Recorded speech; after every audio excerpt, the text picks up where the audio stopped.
Do you think the quality will go down with Dries? Oh yeah, definitely. I think Dries is still involved with it now.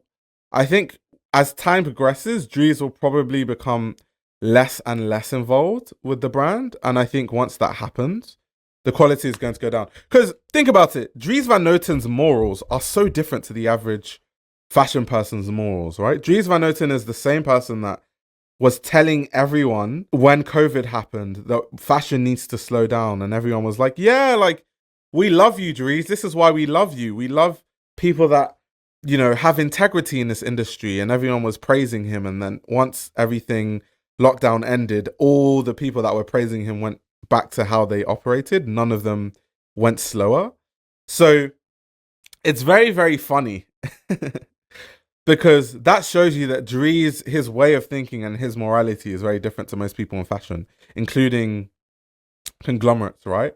So it's only a matter of time before the conglomerate that owns Dries, which is Puig. I've never known how to pronounce the company. Is it Puig? But anyway, they own like Nina Ricci and Paco Rabanne and Carolina Herrera, Jean Paul Gaultier, Dries Van Noten, all those brands. It's only a matter of time before they water the fuck out of it and start thinking about profit margins and let's move forward and let's make more money. In regards to fragrances, how do you think the clone fragrance industry is affecting designer and niche fragrances? Creed Aventus has inspired so many knockoffs that sometimes perform better. Oh, so let me have this conversation with you quickly, actually. Let me show you something. Very good question, by the way. Really, really good question. This is, great question. I need to show you guys this thing. Because we're talking about Creed, so this is very relevant. So, let me show you guys this. So, this on the screen is a website that I normally buy from. It's called Notino. Notino is kind of like TK Maxx for beauty products and fragrances. So, it's kind of like a discounter for fragrances, right? Now, there's a brand called Armaf, which literally copies Creed fragrances. That's all they do for the most part. So there's this fragrance here, Club de Nuit Intense, which you can see I've bookmarked because I actually buy it. Like sometimes I wear it to like the gym and I wear it at home and stuff. So this is a Creed Aventus inspired fragrance. My favorite fragrance, one of my favorites at least, which is Silver Mountain Water. This is a copy of it. It's called Club de Nuit Sillage. And then they also have this fragrance, which is Club de Nuit Milestone, which is a copy of Creed's Millésime Impérial. Now, I don't like knockoffs. Morally, I don't like the idea of knockoffs because there's a lot of work that goes into creating a unique smell, which is where the credit all goes to Creed and the perfumers there, because there's a lot to be said on how influential Creed is, in the space of luxury fragrances in general, and just even designer fragrances and where fragrances have gone because of the success of the brands, right? But as much as I morally disagree with knockoffs and stuff, the performance of Creed fragrances, and I say this as a former Creed customer, like I used to buy the Creed fragrances, and I still would if it made sense. As someone that was a Creed customer, the quality is just that bad that I just cannot bring myself to spend that money on something I know that is that much worse.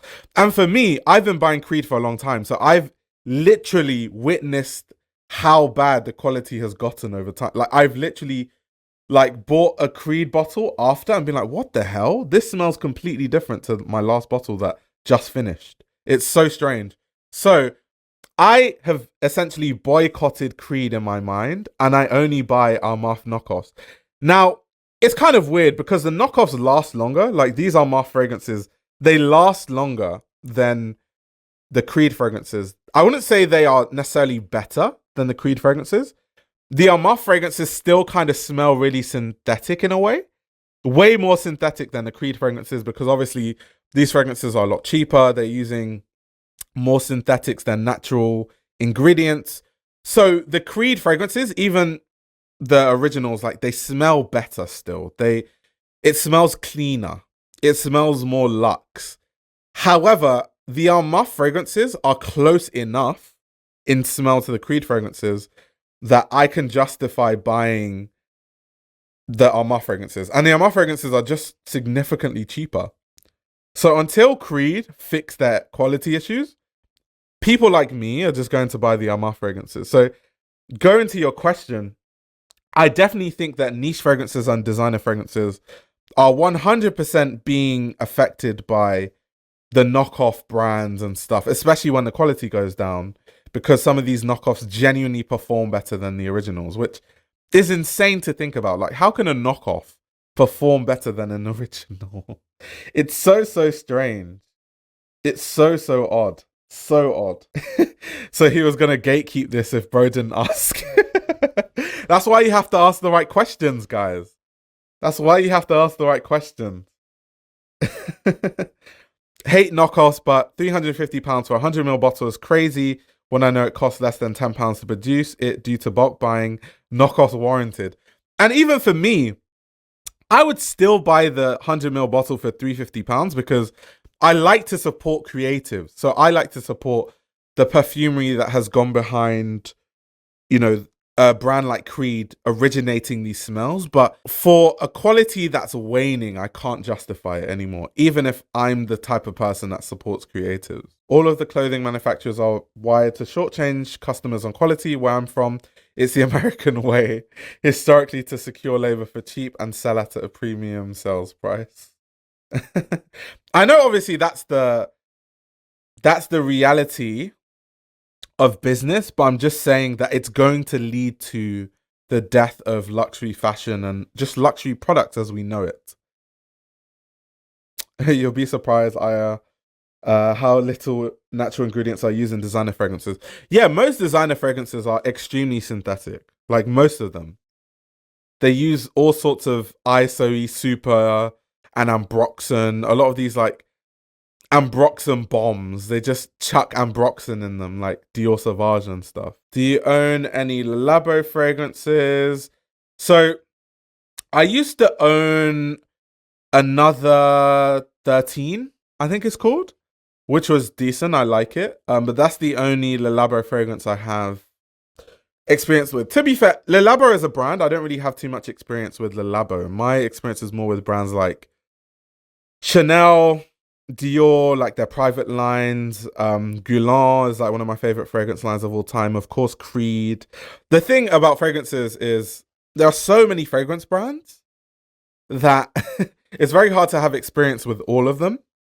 So yeah, Le Labo is something that I need to have more experience with. I think mentally I associate Le Labo with kind of like hippie vibes, kind of like the cool hippie vibes. That's what I associate Le Labo with in my head. The luxury bubble will burst, and a lot of brands parodying as luxury will not be here, for sure. Don't get me wrong, if it's a small brand where the cost is going to be high, like £45 to produce and sell at £300, I understand, but these big companies paying pennies for child picked jasmine, that's facts. And I covered that in a former video, but yet, facts. Elle, you're completely right. You did not misspeak at all. I'm a huge fan of MFK. I'll shell out money for his work out of respect for his craft, but I'll buy a clone of Creed in a heartbeat. Damn. Damn. I love how this conversation around perfumery and Creed came about us seeing that Kering is making a killing from Creed. It's just really surprising, that's all. It's surprising. Rachel says they will use 0.00001% of, say, real jasmine just to be able to say it's there, but it has no effect on the smell. The rest is hedione or other jasmine molecules. Yeah, 100%. 100%. It's like a lot of fragrance. This could become a really deep fragrance conversation.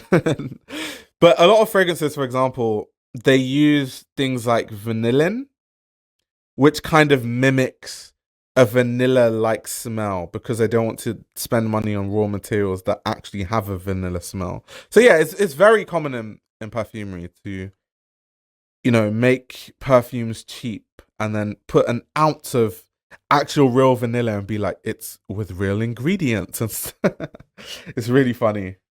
Really, really funny when they do that. I'm into fragrances, so I see past all that stuff. It's just funny when brands do it. You're right, but you feel how I feel that what made Cortez special was more the marketing than the clothes. The hype is slowed and the clothes are not good quality. To be honest, I've never actually owned a Cortez piece, so I don't really know what the quality is like. I don't really have any experience with the quality, so I can't really speak on that, to be honest. But a big part of Cortez is the marketing. Like if we're talking about, there's nothing about Cortez that's particularly unique, but I'm still a fan of the brand culturally. I think the brand is really important culturally in London, and I'm a big fan of that and what it represents. But from a design standpoint, if we're having that conversation, yeah, there's nothing necessarily unique about Cortez as a brand, but I still enjoy what they do culturally. Do you think about other designers occasionally should be doing archive redux collections like Raf did in 2020? Good for new consumers and the battle against resale prices. Oh yeah, for sure. For sure. I think that a lot of brands could actually benefit from re-releasing stuff, especially because they own the IP of their old clothing anyway. Some brands probably don't keep a good enough archive of their things, so they don't even remember how to make certain things, or they don't have the expertise anymore because certain people that used to be on the team aren't there anymore. But if it's possible, there are so many brands that if brands re-release stuff, it would be insane, like Margiela, for example, or Celine, like if they started re-releasing Phoebe Philo stuff. But I think it's kind of hard for branding and marketing to do that, because when I speak to people that work at brands, let's say I'll speak to Gucci PR, they only want to push Sabato's Gucci. That's all they're interested in, because it creates too much confusion if you're pushing Sabato's Gucci, but then you're re-releasing Alessandro Michele's Gucci. So now you have an uptick in sales, but it's not really because of anything other than people just nostalgia. And they're like, oh, I like what Alessandro Michele did. You can't really build a brand long term on stuff like that. But as a consumer, I would love to see that, because selfishly, there are things that I wanted to buy. And when I was younger, I couldn't afford a lot of things. And even now, I can't afford most things. But if I save up money, I can buy something nice here and there. And it will be good for me to buy some of the grails I had in the past. I think reduxes can be a bit dangerous at some houses because it can be somewhat cannibalistic. Yeah, I agree. I totally agree. The Raf Simons redux stuff was big though. That went huge online. That went triple platinum for sure. This YouTube channel runs on your support. If you want to support the channel, you can subscribe to my Patreon. You'll gain access to exclusive content that includes everything from my Patreon podcast, where I give a behind-the-scenes insight into the fashion industry, as well as a fashion book club, where I review my favorite fashion books. You can also check out my fashion ebook, which highlights the best fashion journalists to follow, definitions of common fashion terminology, and how to determine what a good source of fashion information is. The links to everything are in the description below.